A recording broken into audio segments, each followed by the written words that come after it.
Welcome to Week 4, Chapter 8.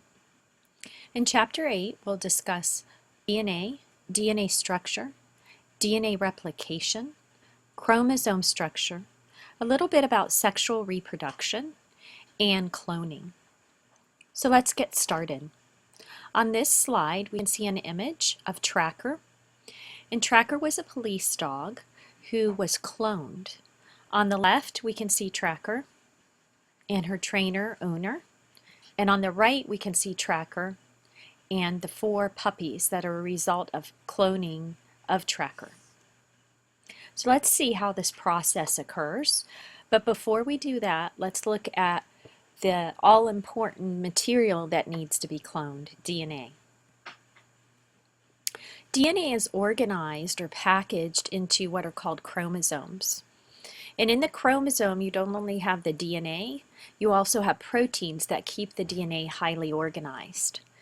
For DNA to be able to be passed on to offspring, whether it's offspring through the fertilization of an egg by a sperm, or if we're just talking about cellular offspring through taking one cell and producing 2 through the process of mitosis, you need to replicate or double your DNA. And that is done through the process of DNA replication. And when the DNA is doubled, a chromosome becomes duplicated or made up of 2 chromatids. So in this view to the left, we see one chromosome basically made up of one double-stranded DNA. After DNA replication, we see that our chromosome is now duplicated and it's made up of 2 structures called chromatids. So this one chromatid is made up of double-stranded DNA with its proteins organizing it so that it doesn't tangle. And this other chromatid, called a sister chromatid, is made up of duplicated DNA. So these 2 chromatids should be identical to each other as far as DNA goes. So here's one chromatid with its replicated partner, a sister chromatid. Now we'll learn that in DNA replication, each newly formed double-stranded DNA is paired with one original parent DNA strand. What helps hold or basically firm these 2 chromatids together into one chromosome is called a centromere. And we can see that here is an indentation in this artist illustration. Over here is an actual duplicated chromosome. Here's one chromatid. Here's the sister chromatid. Each chromatid is made up of double-stranded DNA. And here's the centromere. So if we were to take that chromosome and zoom in on one chromatid, like we can see here with this artist rendition, and unwind it, this is what we would see as we unwound that genetic material packaged inside of that chromatid. And if we kind of start backwards, we can see these ribbons. This would be our double-stranded DNA. And our double-stranded DNA is wound around histone proteins, which are these purple bead-like structures. And it's wound very organized at very regular intervals so that then those structures can coil. And then they can supercoil.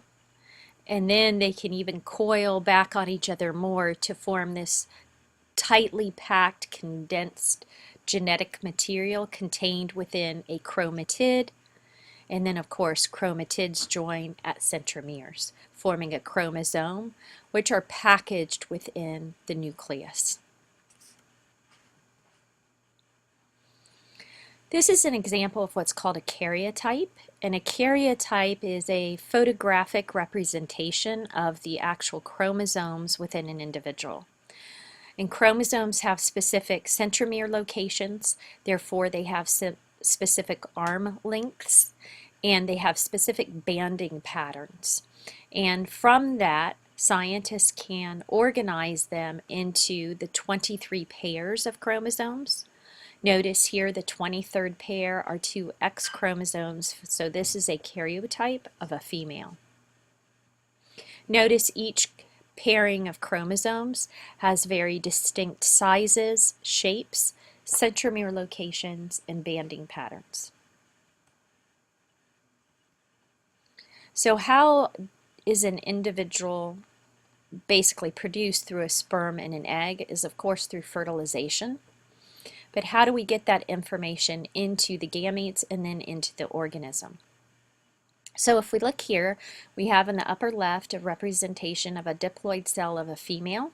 So that, and we're focusing on the chromosomes that make that female a female, so the XX. And on the right, we have the diploid reproductive cell in a male, which will eventually become the sperm. And we're just focusing in on, again, the 23rd pair of chromosomes, or the sex chromosomes. Obviously, within these cells, we would also have chromosomes 1 through 22, but we're just showing one pair to help illustrate how one chromosome from each pair is passed into a gamete. So from the female, we get eggs, and from the male, we get sperm. And when we sort the chromosome out into the eggs, or sort the chromosomes out into the sperm, each gamete, that is an egg or a sperm, will only have one representation of the pair. So again, in our example, we're just looking at the 23rd pair of chromosomes. And notice in the eggs, we're only going to get one X, and in the sperm, we're either going to get an X or a Y. That makes those gametes haploid, basically having half the genetic material as the parent cell. There are then many different possible ways that the eggs and the sperm can fertilize each other. And what I mean by that is the egg that's produced over here to the left doesn't have to fertilize the sperm on the left. It could fertilize the sperm on the left or the sperm on the right.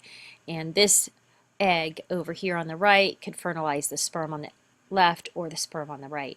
So we can use a Punnett square to help us sort out how the chromosomes in the different gametes could come together. So we represent gamete 1 from the male, gamete 2 from the male, gamete 1 from the female, and gamete 2 from the female. And then within the boxes, we illustrate the mating. So if this sperm fertilized this egg, that would be a female individual. If this sperm fertilized this egg, it would be another female individual. If this sperm fertilized this egg, it would be a male. And if this sperm fertilized this egg, it would be a male. Now again, we're only focusing on the sex chromosomes.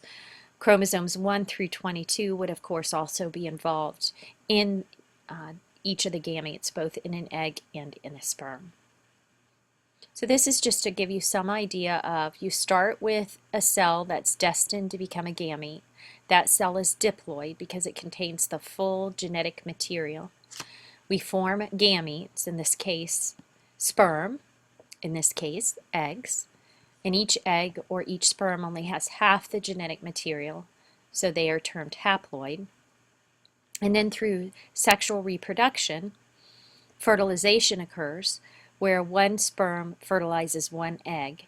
And of course, there are different varieties of possibilities that can occur that provide some of our genetic diversity in our offspring.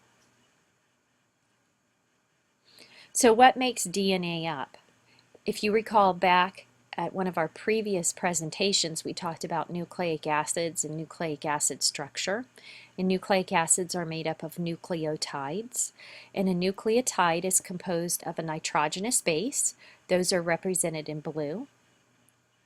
A 5-carbon sugar, represented in orange. And then a phosphate group. In this case, we're looking at the nucleotides before they are forming linkages in the DNA, so they will contain 3 phosphates. Once they link through what's called a phosphodiester linkage, we will remove 2 of the 3 phosphate groups, and that helps give us the energy to be able to link the nucleotides. Notice that each base each nucleotide has a unique base. And in this first one, we can see adenine. Here we have guanine. Here we have thymine. Here we have cytosine. Notice the similarities. All nucleotides have 3 phosphates at this point because they have not been bound. And all nucleotides are composed of the sugar deoxyribose. And deoxyribose is different from ribose in that at carbon 2, that's what this 2 stands for. And the carbon is understood to be at this point right here. In carbon 2, we have only a hydrogen, so instead of a hydroxyl or an OH group, so we're D without oxygen. Also notice that the adenine and guanine are made up of 2 rings. Those are called purines, whereas the thymine and cytosines are only made up of 1 ring. Those are called pyrimidines. And this is important when we come to looking at the total of DNA structure. So when we make a double-stranded DNA, our bases pair up complementary. And complementary bases are adenine to thymine, which is represented by the letter A and T, and cytosine to guanine, which are represented by the letters C and G.